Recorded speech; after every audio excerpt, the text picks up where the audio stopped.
¿Puede un católico romano devoto nacer de nuevo genuinamente? Que Dios te bendiga y bienvenido a esta traducción al español del programa Pregunta a Pastor John, un espacio donde el Pastor John Piper responde a las preguntas que recibe en su correo electrónico, y para más información visita su sitio web desiringgod.org. Las creencias fundamentales y las prácticas institucionalizadas del catolicismo romano preocuparon profundamente a los reformadores hace 500 años, y esas mismas preocupaciones siguen vigentes hoy para muchos protestantes contemporáneos. De hecho, esas inquietudes persisten incluso en las enseñanzas más recientes del Papa y la versión más actualizada del Catecismo de la Iglesia Católica. Todo esto nos lleva a una pregunta crucial. ¿Puede un católico romano devoto ser genuinamente salvo? Esa es la inquietud de un oyente llamado Jimmy. Hola, Pastor John. Un amigo cercano falleció recientemente. Era un gran hombre, un buen amigo, un mentor para muchos jóvenes como yo, y un católico romano devoto.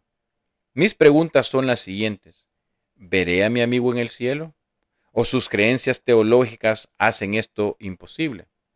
¿Puedo vivir con razón el lema de Pablo de estar triste pero siempre gozoso? ¿O mi amigo era simplemente un esposo entregado, un gran amigo y un gran hombre? En otras palabras, ¿usted cree que un católico romano devoto puede ser un cristiano genuino? Antes de responder esta pregunta específica, permíteme exponer nuevamente las razones por las que deberíamos estar seriamente preocupados con la enseñanza del catolicismo romano. En muchos niveles, su postura contradictoria respecto a las Escrituras produce un tipo de religión que temo ha desviado a muchas personas, incluso hacia la perdición. No quiero decir que el catolicismo romano tenga el monopolio de la enseñanza errónea. Hay muchas formas de tradición cristiana que también han dañado a las personas a causa de sus errores. Pero permíteme mencionar 7 ejemplos de enseñanzas católicas romanas que considero sumamente preocupantes y de las que deberíamos alejarnos conscientemente. Primero, debemos preocuparnos porque la Iglesia Católica Romana eleva la autoridad del Papa y de los concilios eclesiásticos, cuando hablan oficialmente, al mismo nivel que la Sagrada Escritura. Esto ha llevado a muchos católicos a depender más de la Iglesia que de un compromiso personal con la Biblia, a pesar de que la Iglesia es falible. Deberían de depender de las Escrituras, la mismísima palabra inspirada de Dios. Segundo, debemos preocuparnos porque la bienaventurada Virgen María, y no tengo problema en llamarla así, es elevada en la práctica a una posición de mediadora entre el pueblo de Dios y el Hijo de Dios.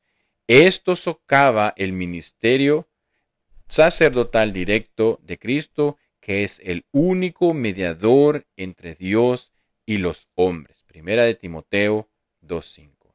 Esta exaltación de María, más allá de todo lo que dice la Biblia y basada únicamente en la tradición de la Iglesia, aleja al pueblo de Dios del disfrute de una comunión personal con Jesús y de la seguridad espiritual que podrían tener en Él.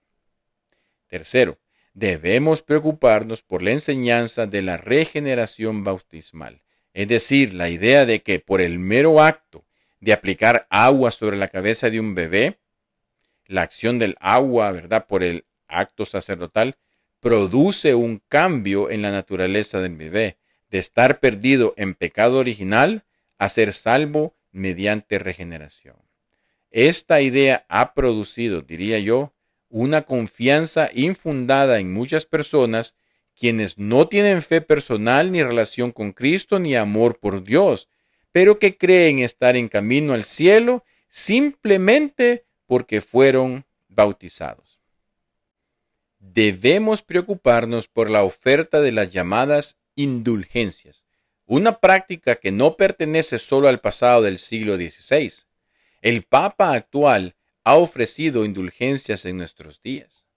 Esto implica ciertos tipos de peregrinaciones, edificios especiales o donativos que uno puede realizar o visitar para que el Papa otorgue una indulgencia, la cual ofrece perdón de pecados. Esto es una terrible distorsión de la muerte de Cristo, que es la única provisión suficiente para el perdón, y de la fe personal, que es el medio por el cual esa provisión se hace nuestra.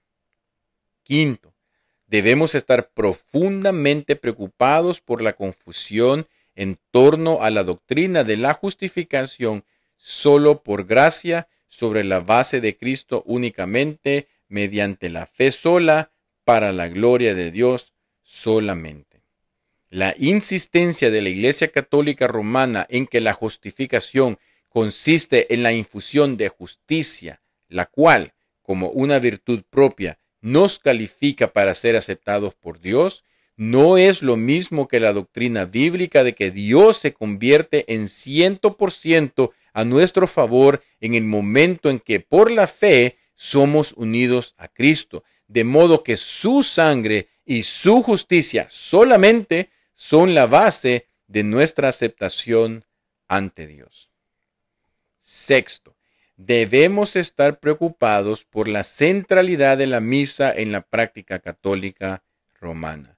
Allí se enseña que el pan y el vino son realmente transubstanciados, es decir, se convierten en el cuerpo físico y la sangre física de Jesús. La cena del Señor pasa a tener un poder de salvación mediante la entrada literal del cuerpo y la sangre de Jesús en nosotros, lo cual nunca fue la intención bíblica. Esto lleva a millones de personas a una comprensión equivocada de lo que realmente ocurre en este acto. Finalmente, debemos estar preocupados por la doctrina del purgatorio, según la cual una persona, después de morir, puede tener otra oportunidad para soportar algún castigo. En esta visión se entiende que puede llegar al cielo tras realizar la penitencia apropiada en ese estado. Sin embargo, la Biblia no ofrece tal esperanza para quienes mueren en incredulidad. No se encuentra en las Escrituras. Ahora bien, después de haber alzado una bandera de advertencia sobre estas 7 doctrinas del catolicismo romano, mi respuesta a la pregunta de Jimmy es sí. Creo que sí existen cristianos genuinos que son católicos romanos devotos, pero inconsistentes. Devotos en el sentido de que son serios, sinceros y comprometidos. Inconsistentes en el sentido de que la verdadera entrega de su corazón a Cristo es mejor que su entendimiento doctrinal o su marco teológico. Si una persona tiene un encuentro genuino con el Cristo vivo y reconoce la profundidad de su pecado y la desesperanza total en la que está sin la gracia de Dios y sin Cristo, y si ve en Jesús el sustituto provisto por Dios para llevar nuestro castigo y suplir todo lo que necesitamos para ser aceptados por Él, y si esa persona se arroja a la misericordia de Cristo, renunciando a toda confianza en sí misma, y atesora a Cristo como su tesoro supremo y su única esperanza de vida eterna, entonces esa persona será salva, incluso si muchas de sus ideas doctrinales están confusas o equivocadas. En otras palabras, es posible que el corazón de una persona y su comprensión esencial de Cristo estén mucho mejor formados que la estructura doctrinal que profesa. Y todos nosotros deberíamos estar profundamente agradecidos por eso. Si tienes más preguntas, puedes hacerlas llegar al pastor John Piper directamente a través de su sitio web desiringgod.org. Que Dios te bendiga y hasta la próxima.